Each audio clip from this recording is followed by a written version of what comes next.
The A-team officiating camp will be May the 5th, 6th, and 7th, and we will also bring in replay this year and clinicians from the NFL, the FBS, the FCS, and Division II level conferences. I don't want to throw out too much just yet. The A-team officiating camp website is at ateamofficiating.com. All right, everybody, welcome back to the Unofficial Lounge. We are joined today by Mr. Branyon Davis. We actually spoke to his father a couple times, Mr. Jerry Davis, famous Kentucky football player, of course. But we are here to talk about him, about his early life and playing football and continuing on with that. And then now is in the world of writing for movies, TV shows, productions. We are happy to have him on the show. Welcome, Branyon Davis. Thanks for having me, fellas. Glad to be here. Thank you so much for joining us. We really appreciate it. We had some great conversations with your dad, so I'm sure there's probably some insight that we can ask you about as well. But starting with you, we talked before coming on the show, and you went to Stanford and played ball at Stanford, huh? Yes, many moons ago. I'll tell you how long ago it was. We played in a bowl game, and it was called the Blockbuster Bowl. Wasn't that in Florida? Yeah, it was in the Miami Dolphins Stadium. Yeah, Joe Roby or whatever. Yeah. Oh, okay. That was one of the first new bowls. I remember that. That's one of the first. Yeah. Right. Didn't they play that bowl the first time in Japan? Wasn't that Blockbuster Bowl in Japan? Then it came to Miami? I'm not sure, man. Maybe. Maybe. Who did you guys play? We played Penn State. We that's back when they had I think they had Kerry Collins and OJ McDuffie. So yeah, it was cool. So again, being that your dad went through his hardships in college, what was the hardest thing you had to go through in those off-season practices? Probably getting dressed to go out. Wow, it was it was a lot. Yeah, listen to those horror stories, man. I was lucky. It was easy, man. It was not hard like that. So what's the story that from you that sticks out that your dad has told you? What's one of the stories that really sticks out that you or that you've heard 100 times? It might be when his buddy Mike Cassidy punched the coach during practice and then stayed on the team and got the starting job. That's just mind blowing. Yeah, absolutely. Yeah, crazy. Yeah, I'm still shocked at the administration of like, okay, this coach is psycho, and he still is coaching kids. Yeah, a psycho. Absolutely, man. It's crazy. And then to look at you go from your first coach when you get recruited, you said was Denny Green. And so how was that experience? Oh man, Denny Green, man, he was great, man. He was awesome. I love that guy, man. He was really just a good dude. We called him I don't know if we should say that. Well, we called him Chub Rock. I don't know if you guys ever heard of Chub Rock. The Chubster? He was the Chubster. The Chubster. Y'all didn't call him that in his face, right? No, not to his face. Treat him right. Treat him right, baby. But it was all in fun though, because he was great, man. Everybody loved him. And hold on, you called him Chub Rock to his face? No, never. No. We called him Coach Green, Mr. Sir. Mr. Sir. Yeah. But he was dude. He was the best. He was really just a player's kind of coach, but a straight shooter. He knew every X's and O's, but he was a good guy, and he cared about you. And we were sad to see him go. He after my freshman year, he went on to the Minnesota Vikings. So I only had a year with him, but I wish I had more. But then you have Denny Green at first, and then you follow that up with a coaching legend. I mean, one of the coaching tree greats of all times, and Bill Walsh. How was that? Yeah, that was wild. So there was a lot of, it was interesting. So our defensive coordinator at the time was a guy named Willie Shaw, who ended up, he coached a lot in the pros, and his son is Davis Shaw, who's coaching at Stanford now. I thought that's who that was. That's David Shaw's dad. Okay. Yeah, and David Shaw was a wide receiver on the squad with me too. So I've known him for a long, long time. But we all thought that Willie Shaw was just going to take over, and everybody was excited about that because, you know, keeping that continuity going. And Coach Shaw, that he was like a defensive genius coach. But Bill Walsh threw his name in the hat kind of last minute, or, you know. And who's going to say no? Yeah, you know, the administration was like, yeah, awesome. So him coming in was kind of wild because that was like shortly after, you know, all the Joe Montana, Jerry Rice days. And so it was a lot of excitement at the time. So before your career at Stanford, you had a pretty strong basketball career and football career in Northern California, right? In high school? Yeah, I was lucky to at the time I come from a town called Merced, which is, you know, I don't know, people probably never heard of it, but really small, you know, at the time maybe 65,000 people there in the city, but we only had one high school. So I had like 850 people in my senior class. I think we had almost 6,000 students. So wow. Yeah, it was like a lot of talent. We had almost like 100 kids on the team. But so you take a school like that where you get such a big talent pool. We ended up having a lot of great players. We had a lot of D1 guys my 2 years. You know, guys went to SC, Washington State. You know, I got lucky and got to Stanford. So we had a lot of great talent. And our coach was awesome too. A coach named Mark Speckman. He's a coach now at UC Davis. But really, really inspirational dude. He was actually born without hands. Born without hands. Yeah, slow down. Oh, yeah. Now this guy is one of the most inspirational guys you'll ever talk to. He born without hands, and his parents were like, we're not going to treat him any different. So his mom would give him a broom and say, okay, sweep the kitchen. And he'd be like, what? And she's like, yeah, sweep the kitchen. And so made him figure things out. And when I tell you he can throw a 40-yard spiral, he can, you know, text message, he write on the chalkboard. He'd do anything that I could do. He ended up playing linebacker in college. And anyway, he was an awesome coach. So he ended up getting us to, you know, we were like 28-0 my junior and senior year. So would you actually run through walls for him? I would chop down. I would be like Shawshank Redemption. I would kink through the wall. Chip it away. You'll chip it away. You'll chip a hole away behind a pitcher. That's what that's that. But to say that's inspirational, man. I just to think how terribly I type, man. That is awesome, man. Yeah, no, he was great, super great. But hold up, though. So you get into the inspirational stuff. I'm going back to the late 90s, early 90s of recruiting. You know what I'm saying? You had unlimited recruiting trips and go anywhere.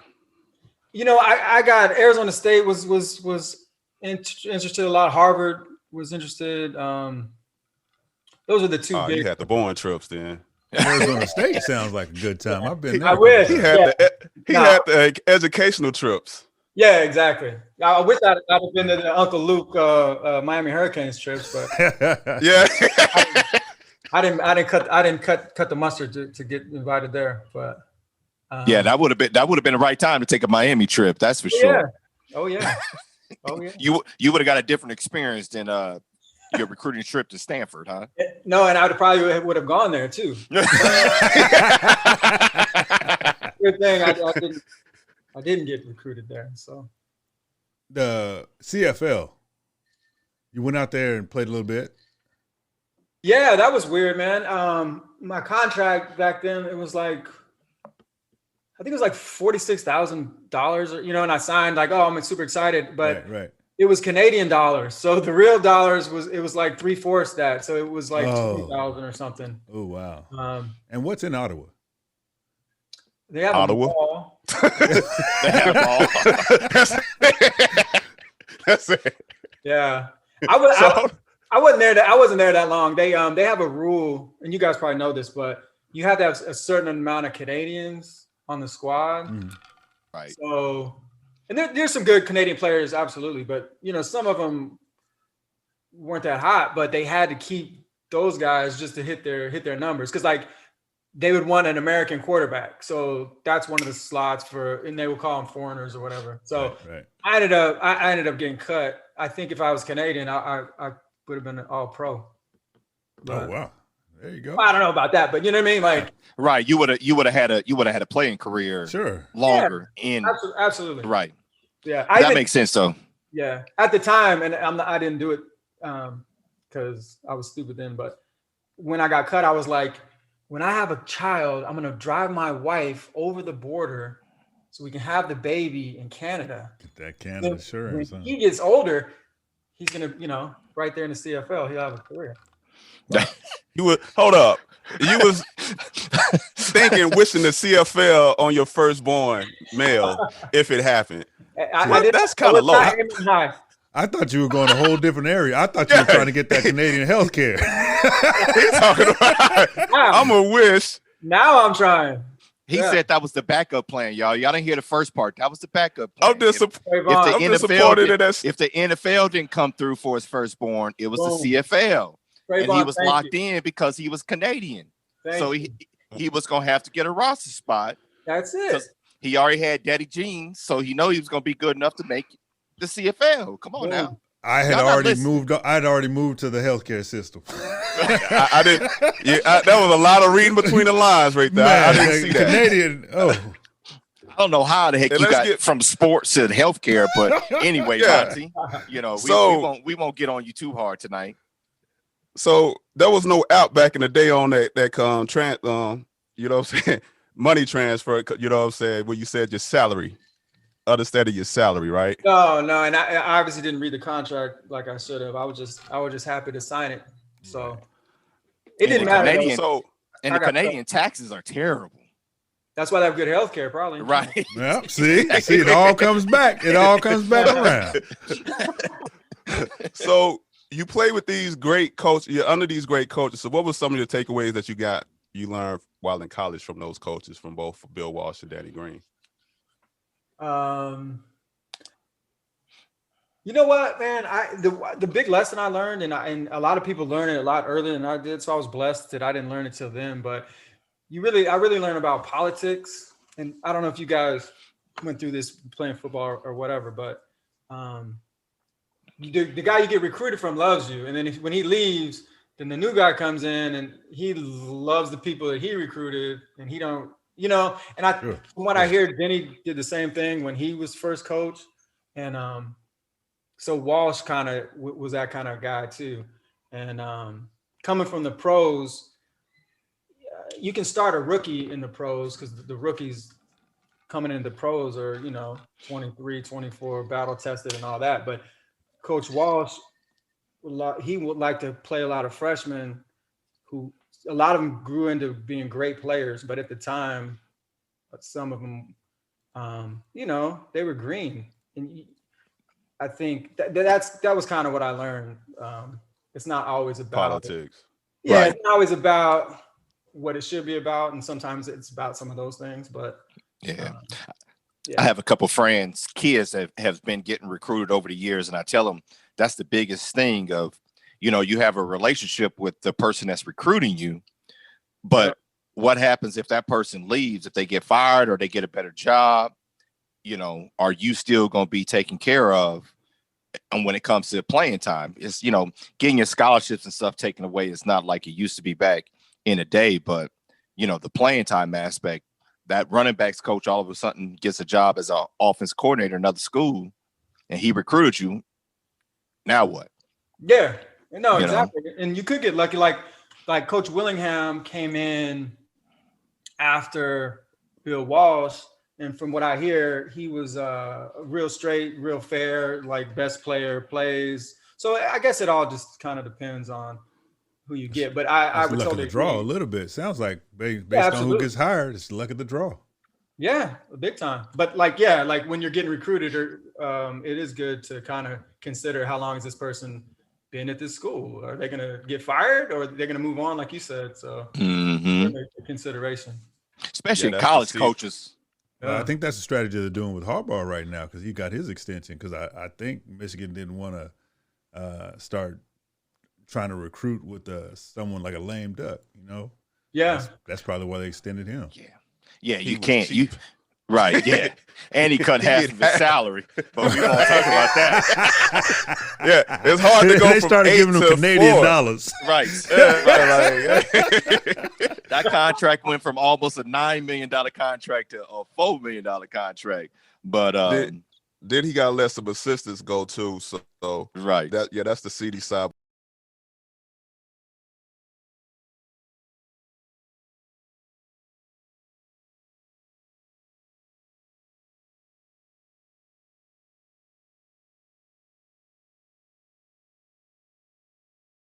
But again, you're a Stanford graduate. I would have just left it at that, but you chose to play football. Like, I don't understand that. Wait. Not just chose to play football. Wait. He went to the CFL, and then you did the ultimate crazy thing that you don't see too many Stanford grads do, and go play arena. But it was like 85 arena football leagues back then. So I understand chasing the money, but all money ain't good money, right? Okay. All right. When we so you told us what you got from CFL. What was your first arena football contract? Oh man, that was a wild situation, man. It was like $800 a game. But if in Tampa Bay though, you got $200. So hold on. Wait. You got $800 a game, but you only put $200 in your pocket? Oh no. If you won the game, they gave you a $200 bonus. Oh, okay. Yeah. I was about to say, man, your agent was getting you. No, that was bad. But well, yeah, that's like strippers. Yeah, they just gave you tip money. Essentially, that's what he was playing for. Hey, here you go, good win, baby. There wasn't even big face hundreds back then. It was go. regular face hundreds. There was regular face hundreds he was playing. Man, yeah, but that is true. What made you chase that? Man, I don't know, man. It's probably a bad idea at the time, but when you're playing ball, and you guys play ball, but it's like you're in it and you love it. You just love playing ball, and I didn't really know what else to do, and I just wanted to keep playing, I got the arena gig because I was living in LA, and I would go to the field and do one-on-ones with this cat, Vince Evans. I don't know if you ever heard of him. He played for the Raiders? Yeah, and the Raiders. Yeah. Okay. Yeah. He was a smooth dude, man. It's funny, at the time he was like 41, and I was like, this old ass dude is still out here balling, but he was balling, right? He pull up in his Benz, and he was cool. But some of those cats, I was working out with some Raider dudes down there, and they told the arena team about me, and that's how I ended up getting that opportunity. But it's all about who you know. It's always about who you know. Yeah. So how many years in arena, or how many games in arena that you realize this ain't for me? Oh yeah, I was 2 games in. Well, let me tell you this, though. The first practice. The first practice. It was the coach was named Coach Markham, and they had won the whole arena football title the previous year, right? And so I learned later that the corners, because I play corner, the corners were holding out because they weren't going to go to preseason practice. So I found out later I was just kind of a filler dude until the vets came back. Anyway. My first practice there, one of the dudes from the previous season had never gotten his championship ring. So this dude we're in the middle of practice. This dude is not on the team anymore. Civilian clothes, walks onto the field and starts wrestling with the coach, takes him down. And this is an old man. He looked like Boss Hogg from the Dukes of Hazzard, white hair, takes him down in a headlock and was trying to rip the ring off this dude's finger. And this is when I knew what kind of a you ain't want it bad enough. You ain't want it. I know. But all the players just stood there and watched. I was like, no one's gonna help this 65-year-old dude. They said, "Nuh-uh, that's Juju from the block." They were like, I'm good. They were not trying to get involved in that scrap, and I was like, okay, the team does not really like this coach. And I don't want an arena football ring that bad where I'm going to assault this. But no, after my second game, we were playing the Orlando Predators, and I was guarding this guy, and my shoulder almost came out the socket, and I had ripped both shoulders out the sockets and college and got surgery, so I had screws in them. So and they didn't really have healthcare. You're on your own healthcare in arena football. So I was like, what's gonna happen if this arm comes out with a screw in it? And it just didn't seem like I was making smart decisions. That's when you use your Stanford education. Finally. That's when it finally done then. Like, let me pull out this Rolodex real quick. hey, you know. Maybe I shouldn't be doing this. How about he pulled it out and said, I need a doctor. Right. Where did doctors come from? That's funny. So yeah, that was it. What'd you end up doing after this? So you stopped playing arena football with the Storm, Tampa Bay. Well, but how was Tampa Bay though? That had to be a nice little city. It was in the 90s. It was in the 90s. Ybor City was on and popping, like they used to say in the 90s. Yeah, it was cool, man. It was good. There was a lot of good dudes, man. I played with a cat who had played at LSU and another dude from Florida. And that, honestly, that was kind of fun to play with those guys because, you know, coming from the Pac-10, it was a Pac-10 back then. Right. You don't know. You always see LSU and all these SEC schools like, oh, these dudes are ballers. But then, you know, I got the chance to play with them, and I was like, I can hang with these dudes. So awesome. Yeah. That was cool. But so after this, your shoulder pops out. What do you end up doing after that? Where did Stanford take you? It took me to substitute teaching in South Central LA. Another bad decision on your Stanford education. Hey, come on, give him a little bit. Don't applaud that. Hey, this in the 90s. He had to get hazard pay. He crazy. Like, hold up, bro. I hear a lot of things about Stanford education, and that what you did is noble, but that ain't smart. Hey, you know what it's about when he still called it South Central, right? he saw Doughboy and Ricky. That's what it was. that red Jetta pulled up, and I was like, "Hey, look, Chris! Hey, look, Chris, get on the porch. Chris, get on the porch." So yeah, how many Jerry curls did you see as a team? No, you'd have to go to each desk after the bell rang with the tissue and wipe up the escrow sheet. Oh my goodness. So hold on. Let's LA was your second home. Wait. Let's not jump past this too much. What was your strangest or best experience as a substitute teacher? Oh man. The pistol whip. There was a drive-by once. There was man, that was a wild, man. That's a whole nother interview, but it was wild, man. My first day, this girl came up to ask for a bathroom pass. You guys will like this story. And she says, Chantel was her name. I won't say her last name just in case. She said, can I have a bathroom pass? And I was like, no, it's against the rules. You got to wait till the bell rings. These kids would just go and wander and, you know, do all kinds of stuff. So I'm like, you got to go sit down, you know? And she's like, I really have to go. I'm like, look, I'm not going to break the rules, you know? She urinates on the floor, just standing there at the desk. You hear it just, the pee just hitting the floor. And she looking at you like, I told you I had to go. Yeah, exactly. And I was like, man. And that should have been the moment that I left the parking lot and drove off. But I stuck around, man. How long did you stick around? I don't even want to tell you. It was I had 5 concussions. I had 5 concussions in college. Oh, this is CTE related. This is CTE related. Okay. Yeah. This is these CTE decisions, related. There's something behind it. I think these decisions are based upon your dad didn't quit, so you was like, I'm gonna have to stick it out because I can't tell my dad a girl urinated and all he went through in high school and he fought in the Vietnam War. This is nothing compares in comparison to him. This is nothing. Yeah, it is. He got shot at in an airplane. Yeah. Right. Yeah, he got shot. You just got shot at going to work. It's the same thing, right? You know what I'm saying? It's a different area code. That was all. Yeah. Yeah. So how long did you end up staying there? I was a sub there, and I ended up teaching there. But all along, I was working my side hustle, so trying to get in the writing game. Okay. Okay. So you didn't try to be a coach?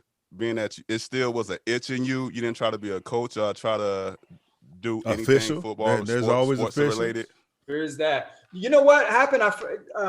When I was a senior, me and that guy I mentioned, Kevin, I played ball with a guy. He was a year ahead of me, but named Kevin Garnett, and Not the tall one. not the tall one. But it's funny. We lived together. This one went to Stanford. He went to Stanford. Yeah, he played free safety, and he would get letters every once in a while at our place where we lived. And they would think he was the real Kevin Garnett. It was just these random people asking for money, like telling their stories. I just got out of jail. I really need $200,000, and it was really funny. That works? Yeah, it never worked because this wasn't the right Kevin Garnett. But How did Kevin get into writing? his brother, we played with his brother too, the guy named Dave Garnett, who played for the Vikings, linebacker, really, really, really good dude. But anyway, he married a girl out of Stanford, Tracy Sylvester, great girl, who's a doctor now.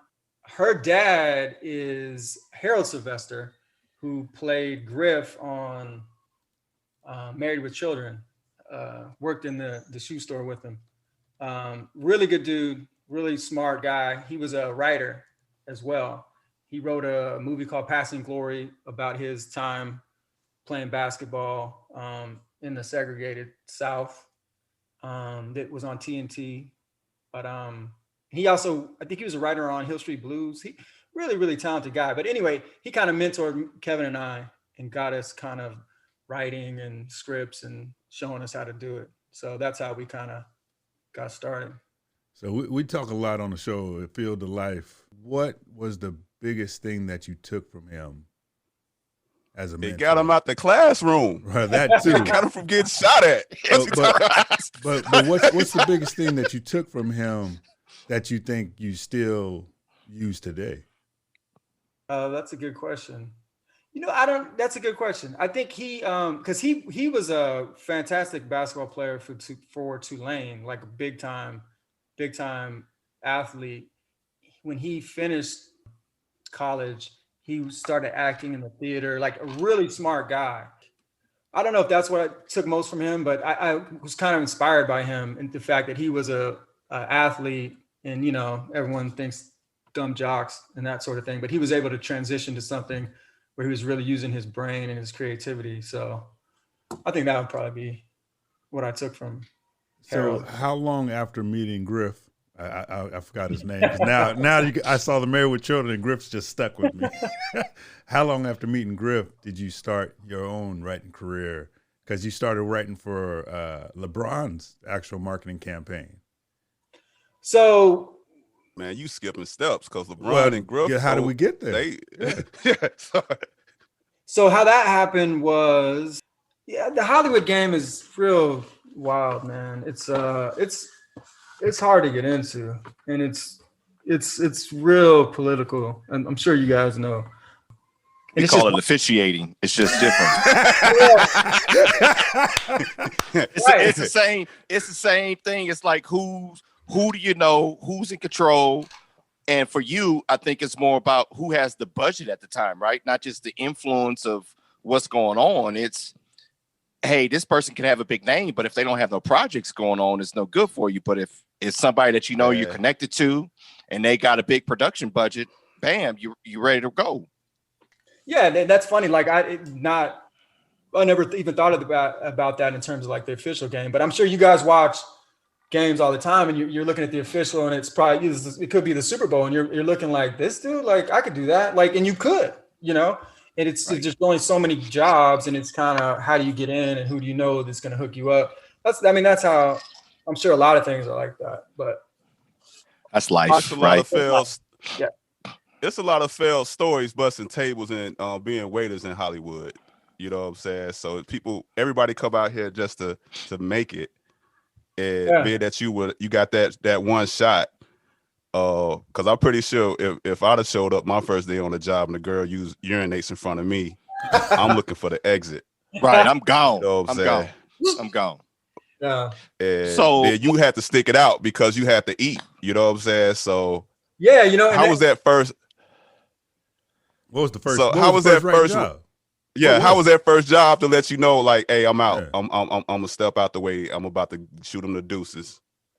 So Teaching. I got a gig. Kevin and I got a gig writing some webisodes for Snickers and the Black Eyed Peas. It was like a week. So Hold we on, wrote them slow and down. Branyon, can I do one thing? Hey, you got. We never hit the button before. So we should have hit it. I tried to slow roll this, but just keep dropping these names. You know. He's a true writer, gentlemen. He's a true writer. He's a true writer. He takes, he's in the background, unlike you two, This is where you going for that 2,500. I'm at that 25 square foot studio apartment, so where you get the real money, right? So that's another thing about the game. I'll tell you. You probably know that is good money, man. When you doing those kind of gigs, but the gig's only gonna last like a couple weeks or a month, and you got to try to live and stretch that until you get the next hustle gig. Right. So it's wild, man. A lot of there's people who make big money doing it, but then there's a lot of people who are like, like I said, you work on a show, say, and then you don't work for 2 more years. Then you get another show. So, but yeah, while you're working, it's great. Let me ask the question a different way. Like Ashanti said, when was the moment in writing where you said, okay, this is what I'm doing? The teaching's gone, football's gone, writing is what I'm doing. What is that moment in time that's like, okay, writing is what my career? You know what? I just had to quit and I just had to go for it. I had to just put more time into it. It wasn't like, oh, I got this magical gig, now I'm rich. Like that didn't happen. It was more like I was still teaching when I got the Black Eyed Peas gig with Kevin, and then we did a good job on that. And then the Nike people saw it and then pulled us in to write some LeBron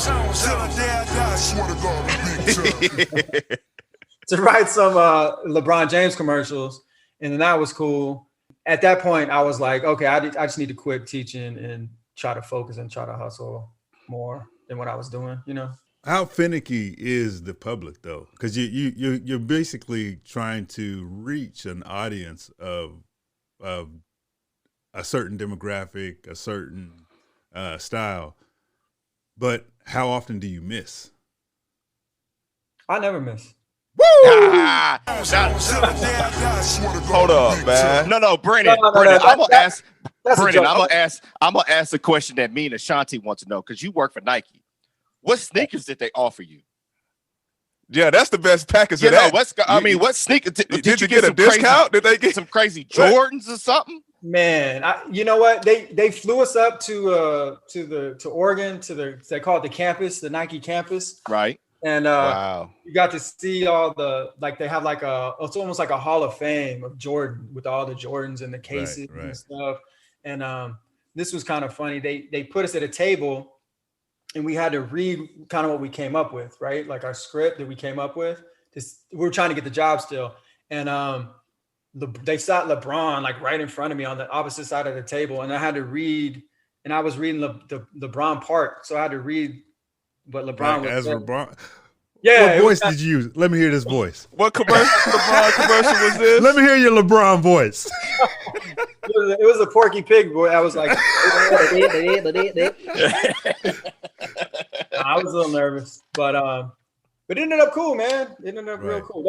This shoot was really fun. They took us up to they shot at Frank Sinatra's old house up in the Hollywood Hills, and they had him jumping off a diving board in the commercial, but he had to do all these flips. So of course they're gonna get a stunt guy, right? But for whatever reason, the casting director couldn't get a brother who could do all these Greg Louganis Olympic dives. I mean, I'm sure makes sense. I'm sure that guy exists somewhere. I don't know too many black divers. But, yeah. So they got a white dude, but he had to be LeBron. So they legit put him in blackface, and he would dive. And after every dive, they got to make him up that to redo the makeup. They had to redo the makeup. Oh, goodness. It was like 4 more hours. We got to sit there and do the makeup again. Hey, there's things called computers where they can do that in post. Hey, but we talking, 18 years ago now. I mean, it's, Yeah, different times. That's That right, technology that's right. wasn't that simple back then, 18 right. years ago. that's true. It was easy to paint him black. I was hoping that Hey, Brandon, Oh, I was mess. hoping you was gonna say you was part of that Nike campaign when they had the little puppets between Kobe and LeBron, because that was some funny stuff. I enjoyed those. I remember those puppet ones That from was Nike. funny. No, these ones were the ones where he was playing a different part. So he played an old man. Training in the pool. Baby, we can go anytime. You just let me know what's good for you. You can't get through Detroit training in no pool. You think Michael trained in the pool? No, I don't think so. And stop looking at my lemonade. Here I come! Cannonball! Oh, you got pop sweat. Don't make me get out of this seat. Come on in! My yacht, cool. He won't get in the water. You don't want to get his hair wet. Pretty boy. Hold that thought. I'm gonna call you back. Oh, Lord. Oh, that one. Oh, okay. Yeah, Okay. The player guy and the little kid. Yeah. The little kid. Yeah. Oh, That oh, was see, he played the little kid. They had technology. You better quit that. They put his face on a little kid. on the little guy. Yeah, they Yeah. did. That's true. You So- know how long it probably took them to figure that out? So you're doing these Nike commercials.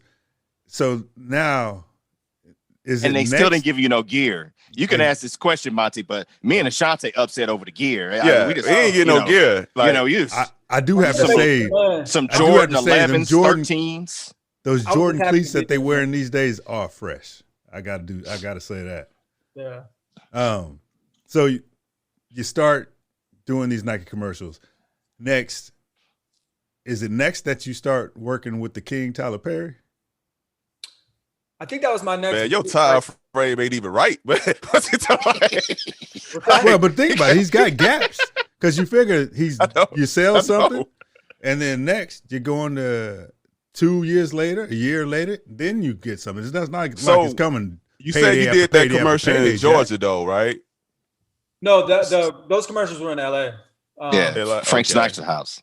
The Tyler Perry Okay. gig was they flew me out to Atlanta and they would put up the writers in a real nice spot, a little Marriott. It was cool. It was real nice. And that's you're working on a show called Assisted Living. Yeah, I'd worked with Tyler Perry before this on a different show, and then just right now I'm working with him again on a new show. So I won't, not to cut you off, but I won't say where I ran it. I ran into a person that works with Tyler Perry. Ooh. And she was explaining about how that campus is and the studios and everything that he has down there in Georgia. So is that where you're working at? Are you going there to work at his studios when you work with him now? That was what it was then, but because of Okay. Gotcha. COVID, we're doing everything on Zoom. So yeah, I'm just doing it right here. Man, you can't beat that. Yeah, I know. Yeah. So let me ask. COVID happened. COVID is a horrible, horrible thing. But Let me ask you another question though, with working with Tyler Perry, because we talk about a guy that's, super creative. All that he's done in his career between plays, movies, TV, you name it. How is it for you being a writer, being able to work with somebody like that? Yeah, you're right, man. He does it all. And his advice has always been to us as writers to focus on one thing first and get really good at that one thing. And then when you get success, then branch out. Because a lot of people, myself included, I want to write commercials, I want to write movies, I want to write TV and, do everything. And what, how he did it and what he says advice-wise is, just pick one. Like he started, as you probably know, with plays. Stage shows, right? Stage really shows. doing stage plays and got really good at that and built a big audience. And then at that point, he was able to transfer that audience to TV and movies and stuff. He didn't come out the gate like, I'm going to write movies, I'm going to do all this stuff. So I think that's called he got good at making those efficient and money-making opportunities. He supports a whole TV network now. That's right. In a That's sense, right? All his shows is on one TV network. He went from one TV network, moved on to the other one, and it's just crazy. Oh man, it's wild. He's even extending out beyond that. He's got a show now on Nickelodeon, like a kids show as well. So a lot of his shows, like the one I'm writing on, is a BET show, and a lot of the other ones are BET. But I think this is the first time he's done that where he's working with Nickelodeon. Can we say what shows they are? The Nickelodeon show? No, the BET shows you're working on. Oh no, he's got like 6 shows on there. I'm just worked on the one. So it's called Assisted Living. Oh, okay. Yeah. Okay. Oh, awesome. So what do you these days? You've got this prolific writing career to this point. For me, I'm thoroughly impressed. And plus everybody can tell we don't have no writing here on Unofficial Lounge whatsoever. Yeah, there's no script to this. And I've been told we need one. But what are you working on now, Branyon? So I just finished writing some of those scripts for Assisted Living and hoping to do more with that camp. But I'm also doing I've got a show with Kevin actually that we developed, and Charles Barkley jumped on board to executive produce, and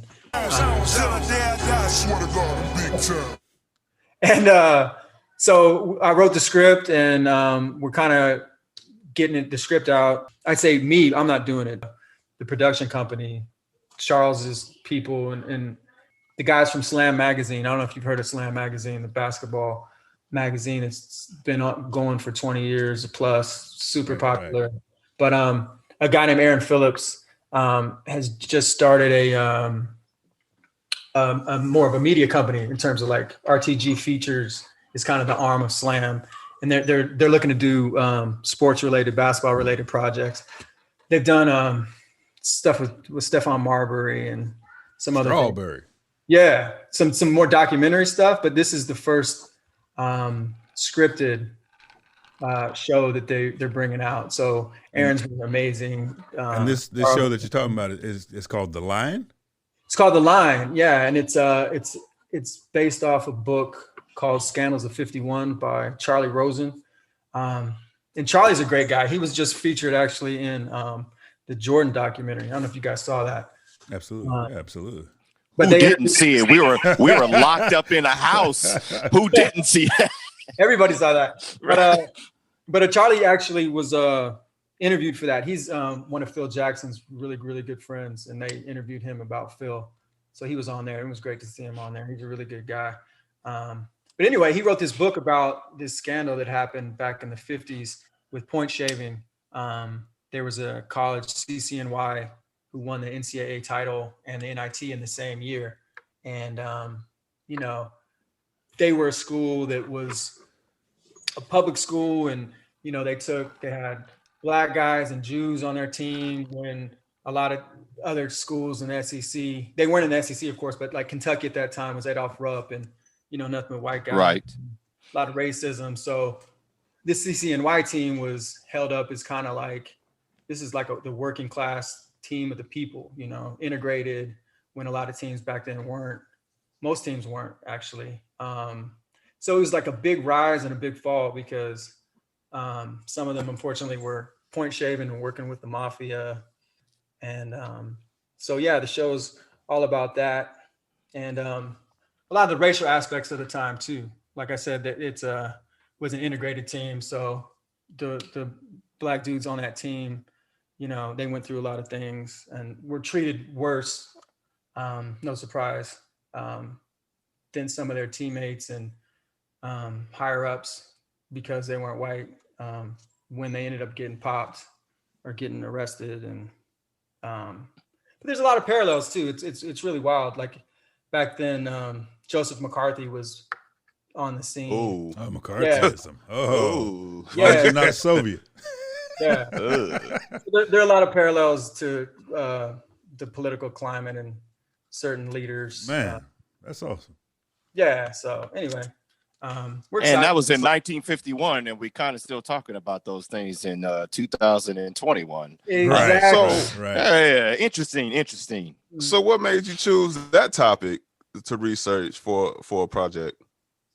Me and Kevin and I being, sports guys, football guys, we were just always just interested in sports, and we stumbled upon that story, and the more we read about it, we'd never really heard it. ESPN did I believe they did a 30 for 30 on it.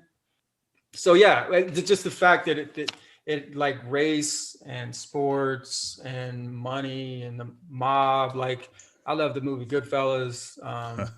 Who doesn't? Come on. Yeah. So this story kind of had everything, it had whites and blacks and the conflict and coming together, and it had the sports drama, and it had the mob. And so, yeah, that kind of sparked our interest. And the more we looked into it, and then we talked to Charley, we got him on the phone, and he's a really great guy and knows so much about that era and about sports. And do you think this might turn into any type of series, kind of like where you go to other stories of point shaving? Like I know there was one in like New Mexico, was that in the 70s, where those types of things happen. Do you think there'd be any potential for it to Spinoffs? Yeah, spinoff. Yeah, that's what you're talking to. That's that big word you want to use. Good job. No, that would be amazing. At the time, there were a lot of other schools were point shaving. Absolutely, too. Yeah. LIU was point shaving. Yeah. St. John's at the time, I believe, was point shaving. So a lot of other colleges. So within this series, we would probably explore some of these other colleges. But right, I love the idea of exploring other eras too. Actually, the Goodfellas guy, Henry Hill, I don't know if you guys know this, I believe it was him and the De Niro character ended up being involved in the 70s in that college basketball point shaving, those same guys. Okay. Yeah. Wow. When it comes to writing now and just the nature of the world that we live in with Netflix, Hulu, I mean, you have all these different companies now just looking for content. Has that helped, or has that kind of taken away? Is it everybody just wants so much to where you're not getting paid what you used to get paid, or it's just everybody's looking for something and it's a lot of opportunity? How has that changed since you've been in the game for a while? How has that changed it for you as a writer? That's a great question. I think there's definitely more opportunity. Like you're saying, there's more outlets. There's more different types of media. We talked about even there's podcasts. So like I'm pitching right now a TV series idea I'm pitching it right now to a company that does serialized podcasts. So that's even something new that didn't exist. So like you say, you got Amazon, you got Netflix, you got all these streamers, but then you also have people doing podcasts. So yeah, it's been good. Hey, I want to take it back to something, Cravon, because you said you went to school at Stanford, being at all of the many great athletes that came. But did you ever think that this golfer that you went to school with would be one of the best? No, we always knew he was going to be something. We had no idea he was going to be what he is. And some of my younger, because he was a little bit younger than me, so some of my younger teammates knew him a lot better.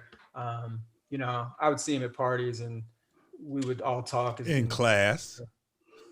What? You see him in class.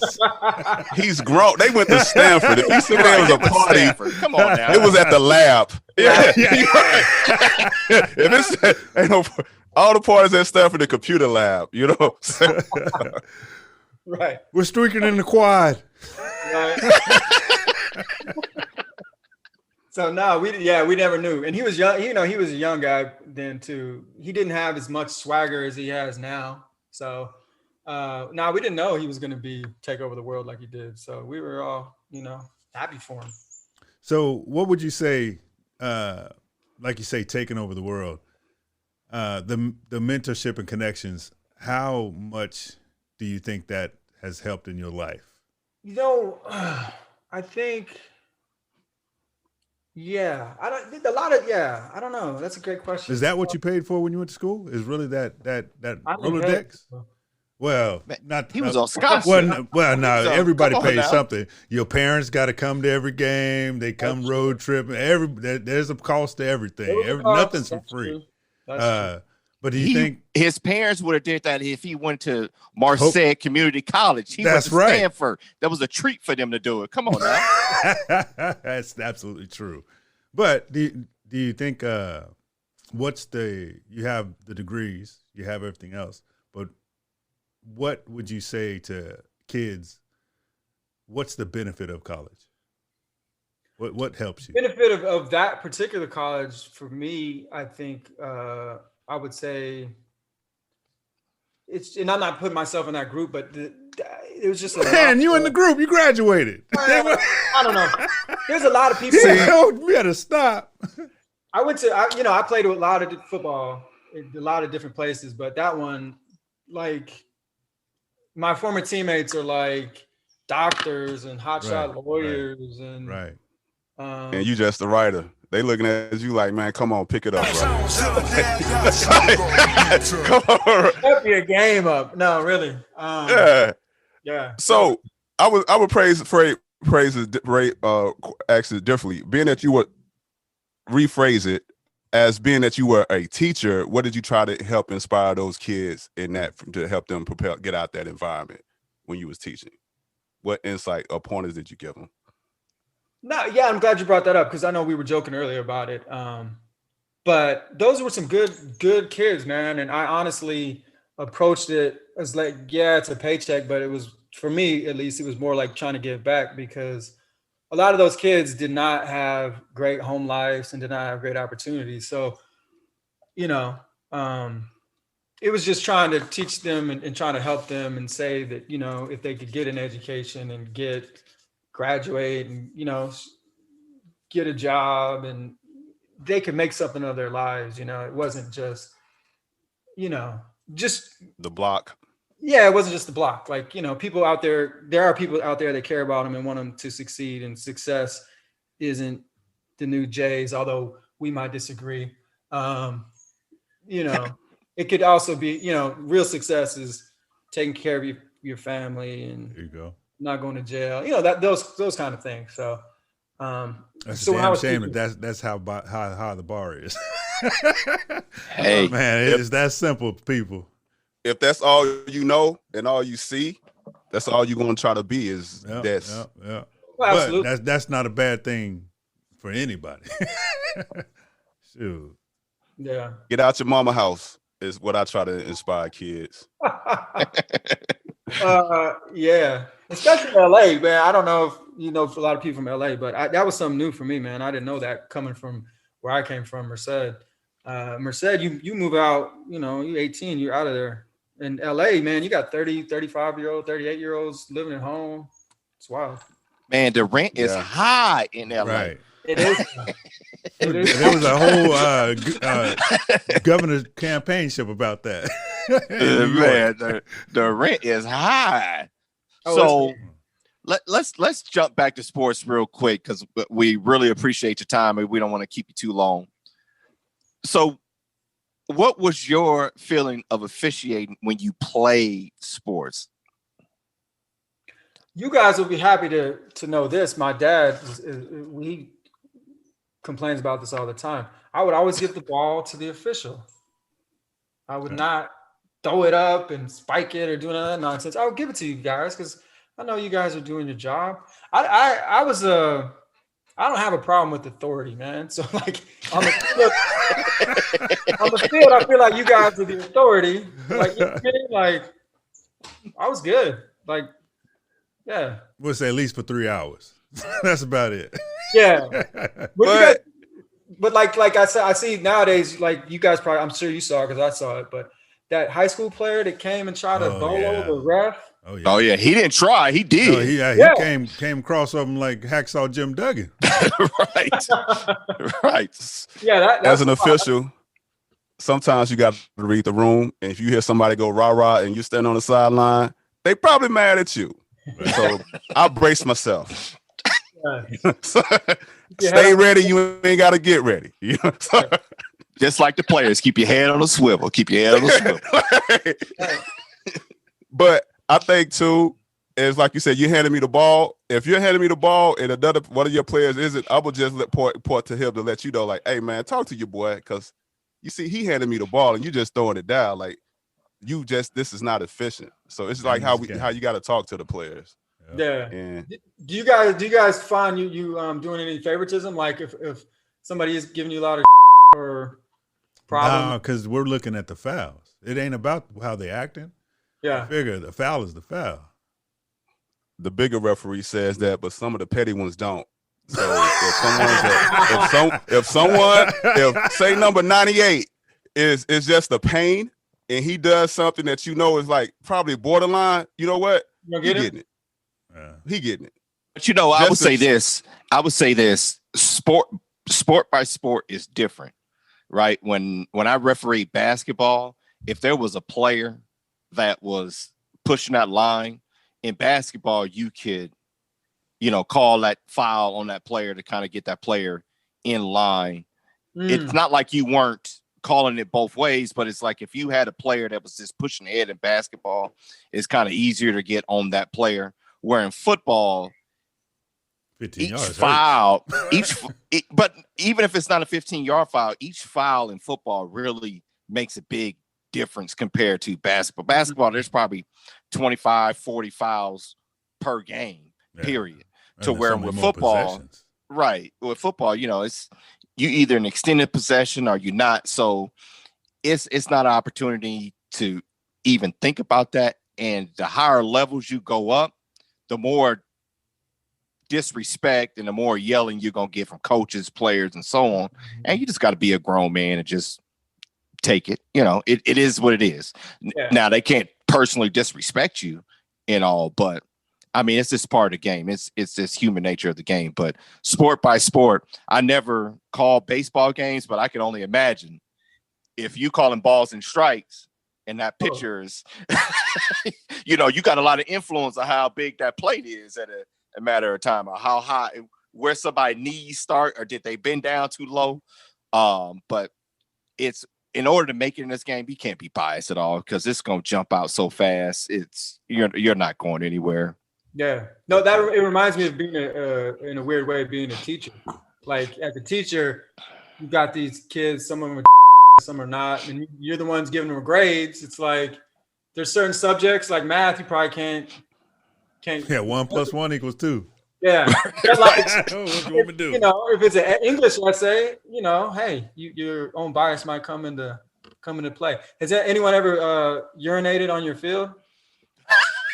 Yes, actually. I have not seen that. Not any game that I've seen. No. Actually, I do remember a team getting in a huddle and somebody whizzing a little bit, but you just move on. Was that one of the teams you played on, Monty? Was that you? It was not me. Oh, okay. But it was a team I played on. Yeah. See, if I was an umpire, I would try to find that spot to put the ball in just to prove it. Here you go. Remember where that was. So when they on next time on the field, that ball will be extra wet, and the quarterback will just have to just deal with it. All right, Branyon. So now we got a little spot in the show where we have a little thing. It's called Under Review. Brought to you by a sponsor, Windmill X. You can get all your cryptocurrency needs on the Central Coast. Unsanctioned, unofficial sponsor. Go to Windmill X, check out, get a little cryptocurrency and a little bit of unofficial lounge gear. So we got a little game. It's called Under Review. I'm going to ask you 3 questions. Just think off the top of your head. Here we go. All right, Branyon. Where has writing allowed you to travel that you would have never went to had it not been for your writing career? Dubai. What? That's the best answer yet. You went to the salty sands of Dubai. You win. On a shake? Man. Let me tell you. So you guys are like this. This is where my concussions came into play once again. So I got a job writing for Emirates Airlines, right? Oh, absolutely. Yeah. Well, you got to go see where they're going. Yeah. So they flew me out and they asked me. They said, when do you want to come out? And I said, I want to come out you know, a day early or whatever, so I can do some sightseeing or whatever. I didn't take into consideration that it's like 6 Day on the plane. time difference. So by the time I get there, it's really the next day, and I gotta do my meetings and pitch my stuff, and then I get on a plane and I leave. Oh, so everyone, Hold up, bro. I need a week early anytime you're going to Dubai. You got to make sure you put that in the contract. I need a week. Did you really go to Stanford? Hold up. Where your transcript at? Like, hold up, bro. Merced JC, huh? I played football. Don't forget. They may have cooked the books a little. I don't know. All right, Brandon. Wow. All right, Brandon. Yeah. What career accomplishment has made you the most proud? The most proud. I don't know. The corny answer would be one of my old students ended up becoming a police sheriff. So that was really that's nothing rewarding. corny about that. Yeah. That's inspirational. It wasn't a chick that you urinated, right? They just promoted her straight up. They gave her her badge and a Depends undergarment. That was right. What's that? The astronaut that drove 30 across country to get the that crazy dude. astronaut lady. The crazy Oh, astronaut yeah. lady. They All don't right. hand us diapers at NASA. Here we go. All right, Branyon. As a fan of football, what do you think of when you hear the R say the previous play is under review? I think it's time to go make a 3-course meal. We got to take a little time. Take some time. Awesome. Perfect answer. See, that's why you should have just went ahead and asked, because as a fan, that's what people think of. Like, oh, what they doing now. Man. Well, we appreciate your time here, Branyon. I can't believe how the kismet of the world brings everybody together. Met your dad through your sister Courtney, and your dad happened to know one of the other Kentucky legends. Your dad's a Kentucky legend. Just awesome, and appreciate your time, and can't wait for the great things and the great shows to watch.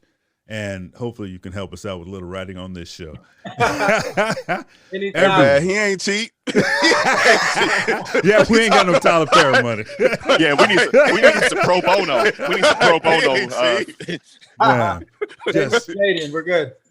man, just thank you for your time. Can't believe we had the opportunity to talk to you. No, Everybody. I got one last one. Yeah. I got some more. Another question. So, do you have your favorite Kentucky Derby story? I never went to the Kentucky Derby. No. What? No. My dad, he took me to the horse track or the dog track out there, Keeneland, and we go out back and watch football games, but we never. Hey, Branyon, you just lost about 10 cool points. How you? I don't think I had 10. Man. Hey, Brandon, we keep talking to people to Kentucky only. Hopefully, we can get an invite to the Kentucky Derby. The Derby. First, it would have been a short interview. It changes everything now. What will be a good second is a tour through all the breweries of whiskey in Kentucky. I would take that too. Yeah. All right. We'll see. I'll talk. I might only make one of them though. I need to sit down somewhere. I don't think they have a Gentleman Jack distillery just for you, Monty. Man, I'll taste whatever they got. Man, Branyon, I appreciate your time, man. Yeah, everyone. Thank you so much. We had a great time. Hopefully, you had a great time, and hopefully, we get to do this again. Branyon Davis, everyone. Thank you, sir. Bye, boys.